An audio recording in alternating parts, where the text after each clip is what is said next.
Hi hello welcome back to my channel. അപ്പോൾ ഇന്ന് എല്ലാവർക്കും ഇഷ്ടപ്പെടുന്ന രീതിയിലുള്ള ഒരു പാൽക്കൂണിൻ്റെ റെസിപ്പി ആയിട്ടാണ് വന്നിരിക്കുന്നത്. ഇത് ഞാൻ അടുത്തുള്ള ഒരു ഷോപ്പിൽ നിന്ന് മേടിച്ചതാണ്. മേടിച്ചിട്ട് കുറച്ച് ദിവസങ്ങളായിട്ട് 2 ദിവസമായി. നമ്മളുണ്ടല്ലോ പാൽക്കൂണ് മേടിക്കുമ്പോൾ ശ്രദ്ധിക്കേണ്ടത്, പാൽക്കൂണല്ല ഏത് കൂണാണെങ്കിലും നമ്മൾ ഷോപ്പിൽ നിന്ന് മേടിക്കുകയാണെങ്കിലുണ്ടല്ലോ, മേടിച്ച അറ്റ് ടൈമിൽ തന്നെ നമ്മൾ കുക്ക് ചെയ്ത് കഴിച്ചോളണം. ഓൾറെഡി ഷോപ്പിൽ ഒരു 2-3 ദിവസമൊക്കെ ഇരിക്കുന്നതായിരിക്കാം നമ്മൾ പോയിട്ട് മേടിക്കുന്നത്. അത് നമ്മൾ വീട്ടിലും കൂടി കൊണ്ടുവന്ന് ഇപ്പോൾ ഫ്രിഡ്ജിൽ തന്നെ വെച്ചാൽ പോലും അത് കുക്ക് ചെയ്ത് കഴിയുമ്പോൾ ഉണ്ടല്ലോ ആ കൂണിൻ്റെ ഫ്ലേവർ തന്നെ മാറിപ്പോവും.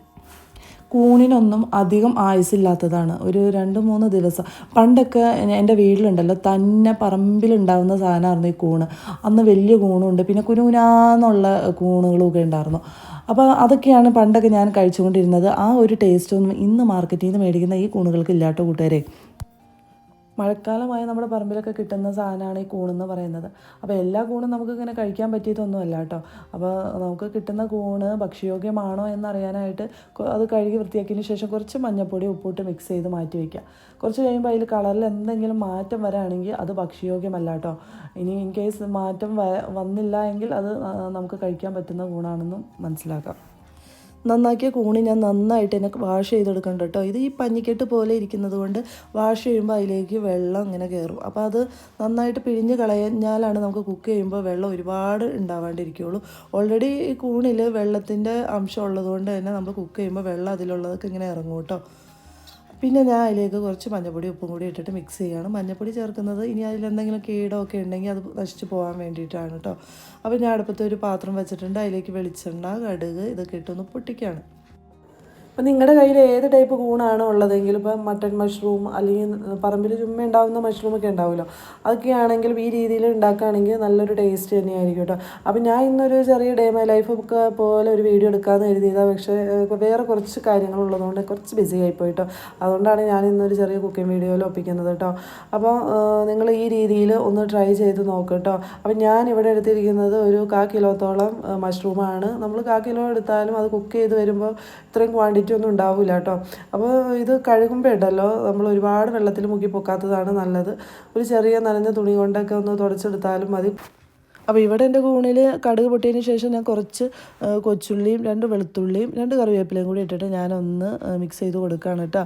അപ്പോൾ ഈ ഉള്ളി ഉണ്ടല്ലോ ഒരുപാട് കറുത്ത്, അതായത് മുരിഞ്ഞു പോകാനും പാടില്ല, ഒരുപാട് പച്ച പോലെ ഇരിക്കാനും പാടില്ല. ഒരു മയത്തിൽ ഒരു പാകമുണ്ട് ഇതിന്. അങ്ങനെ നമ്മളൊരു ബ്രൗൺ കളർ ആവുന്നത് വരെ നമ്മളിങ്ങനെ മിക്സ് ചെയ്തുകൊണ്ടിരിക്കണം കേട്ടോ.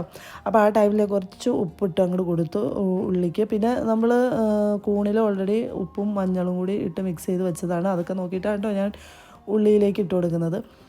പിന്നെ ഞാൻ അതിലേക്ക് ഇട്ട് കൊടുക്കുന്നത് കുറച്ച് മുളക് പൊടിയാണ്. പിന്നെ മുളക് പൊടി ഇട്ടതിന് ശേഷം കുറച്ച് ഗരം മസാലയും കൂടി ചേർക്കുന്നുണ്ട് കേട്ടോ. ഗരം മസാല കുറച്ചേ ചേർക്കുന്നുണ്ടുള്ളൂ.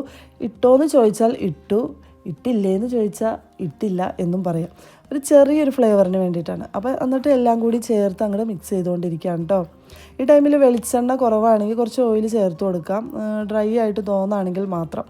എന്നിട്ട് നമ്മൾ വേറെ ഒന്നും ചേർക്കരുത്. മഞ്ഞൾപ്പൊടി ഓൾറെഡി ഇതിൽ മിക്സ് ചെയ്ത് വച്ചേക്കുന്നതാണ്, വേറെ മഞ്ഞൾപ്പൊടിയുടെ ആവശ്യമൊന്നുമില്ല കേട്ടോ. അപ്പോൾ നമ്മൾ ആ ടൈമിൽ കുറച്ച് വെള്ളം കൂണിൽ ഉള്ളതുപോലെ തോന്നിയിട്ടുണ്ടെങ്കിൽ നമുക്ക് ഈ മസാല കൂട്ടിലേക്ക് ഇടുന്നതിന് മുമ്പ് ഒന്ന് പിഴിഞ്ഞിട്ട് ഇട്ട് കൊടുക്കാം കേട്ടോ. അങ്ങനെ ഞാൻ നന്നാക്കി വെച്ചിരിക്കുന്ന എല്ലാ കൂണും ആ മസാല കൂട്ടിലേക്ക് ഇട്ട് കൊടുത്തുകൊണ്ടിരിക്കുകയാണ് സുഹൃത്തുക്കളെ. ശരിക്കും പറഞ്ഞാലുണ്ടല്ലോ, ഈ കൂണ് കുക്ക് ചെയ്ത് കഴിഞ്ഞാലുണ്ടല്ലോ നമ്മൾ ഈ പോട്ടിയൊക്കെ കഴിക്കൂലേ, ആ ഒരു കടിച്ച് കഴിഞ്ഞിട്ടുണ്ടെങ്കിൽ ഒരു തരം ഞോളപ്പ് പോലെ ആ ഒരു ഫീല് കിട്ടും ഈ കൂണിന്.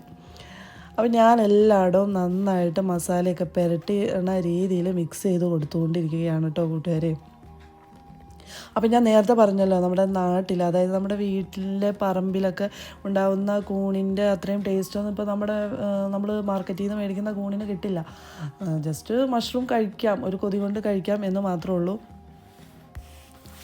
ഈ മഷ്റൂം ഉണ്ടല്ലോ ഈ രീതിയിൽ ഉണ്ടാക്കുകയാണെങ്കിൽ നമുക്ക് ചോറിൻ്റെ കൂടെ മാത്രമല്ല, നമുക്ക് ചപ്പാത്തി ഉണ്ടെങ്കിൽ അതിൻ്റെ കൂടെയോ പുട്ടൊക്കെ ഉണ്ടെങ്കിൽ നല്ല സൂപ്പറായിരിക്കും കേട്ടോ. കാരണം നമ്മളിപ്പോൾ ഒരു പോട്ടിയൊക്കെ വീട്ടിൽ കുക്ക് ചെയ്തിട്ടുണ്ടെങ്കിൽ നമ്മളത് എന്തിൻ്റെയൊക്കെ കൂടെ കഴിക്കും, അതുപോലെ നമുക്ക് ഈ മഷ്റൂമും കഴിക്കാം കേട്ടോ.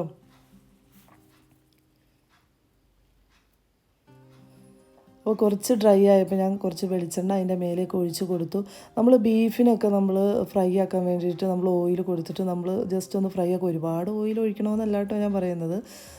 നമ്മൾ ഡ്രൈ ആകുമ്പോൾ നമുക്ക് കാണുമ്പോൾ മനസ്സിലാവില്ല, കുറച്ച് വെളിച്ചെണ്ണ ഒഴിച്ച് കഴിഞ്ഞാൽ കുറച്ചും കൂടി ടേസ്റ്റ് കൂടുമെന്ന് തോന്നൂലേ. അങ്ങനെ തോന്നുന്ന ടൈമിൽ കുറച്ച് ഓയിൽ ഒഴിച്ച് കൊടുക്കാം. എന്നിട്ട് ഞാൻ മൂടി വെച്ചൊക്കെ അടച്ച് വേവിച്ചു കേട്ടോ. ഒരു 10-20 മിനിറ്റ് നേരം വേണം ഒരു കൂണൊക്കെ വെന്ത് ഒന്ന് ഇതാവാനായിട്ട്. ആ ടൈമിൽ കുറച്ച് പാത്രങ്ങളൊക്കെ ഉണ്ടായിരുന്നു കേട്ടോ, അത് ഞാൻ വേഗം തന്നെ ഒന്ന് കഴുകിയെടുക്കുകയാണേ. സാധാരണ ഞാൻ കുക്ക് ചെയ്യുമ്പോൾ ഉണ്ടല്ലോ എല്ലാ പണികളും ഒരുമിച്ചിട്ടാട്ടോ ചെയ്യുന്നത്.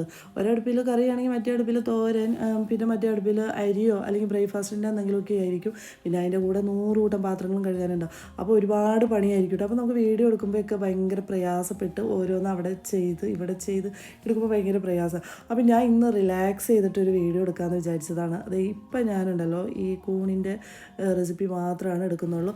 അങ്ങനെ ഞാൻ കുക്ക് ചെയ്ത കൂണ് ഞാൻ തന്നെ കഴിച്ച് നോക്കുകയാണ് കേട്ടോ. അപ്പോൾ കുറച്ചും കൂടി വേവാനുണ്ടായിരുന്നു. അങ്ങനെ ഞാൻ മിക്സ് ചെയ്ത് കൊടുത്തുകൊണ്ടിരിക്കുകയാണ് കേട്ടോ, ഒന്നും കൂടി വേവിക്കാനായിട്ട്. അപ്പോൾ ആ ടൈമിൽ കുറച്ച് ഓയിൽ കുറവുള്ള പോലെ എനിക്ക് തോന്നി, കുറച്ച് ഡ്രൈ ആയതുപോലെ ഫീൽ ചെയ്തു. അപ്പോൾ ഞാൻ കുറച്ച് ഓയിലും കൂടി ഒന്ന് ഒഴിച്ച് കൊടുത്തിട്ട് അടച്ച് വെച്ച് വേവിക്കാമെന്ന് വിചാരിക്കുകയാണേ. അങ്ങനെ കുറച്ച് നേരം അടച്ച് വെച്ച് വേവിച്ച് ഞാനൊന്ന് മിക്സ് ചെയ്തെടുക്കുകയാണ്. ഇപ്പോൾ നന്നായിട്ട് ഫ്രൈ ആയിട്ടുണ്ട്, നല്ലോണം വെന്തിട്ടുണ്ട് കേട്ടോ. നല്ല ടേസ്റ്റ് ആയിട്ടുണ്ട്.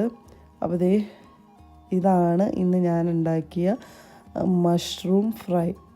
അപ്പോൾ നിങ്ങൾക്ക് എല്ലാവർക്കും വീട്ടിൽ ഈസി ആയിട്ട് തന്നെ ഉണ്ടാക്കി നോക്കാവുന്ന ഒരു മഷ്റൂം ഫ്രൈ കൂടിയാണ് കേട്ടോ ഇത്. അപ്പോൾ നല്ല ടേസ്റ്റാണ് ഇത്. വീട്ടിൽ പുട്ടിനോ ചപ്പാത്തിക്കോ ചോറിനോ അങ്ങനെ വേണ്ട എല്ലാത്തിനും നമുക്ക് കഴിക്കാവുന്ന ഒരു അടിപൊളി ഐറ്റമാണ്. അപ്പോൾ ഇന്നത്തെ എൻ്റെ വീഡിയോ ഇത്രയേ ഉള്ളൂ. ഇന്നത്തെ വീഡിയോ ഇഷ്ടപ്പെട്ടുവെങ്കിൽ തീർച്ചയായും ലൈക്ക് ചെയ്യുക, ഷെയർ ചെയ്യുക, കമൻറ്റ് ചെയ്യുക, സപ്പോർട്ട് ചെയ്യുക. അപ്പോൾ നെക്സ്റ്റ് വീഡിയോ വരുന്നവരെല്ലാവർക്കും ടാറ്റാ ബൈ, സീ യു.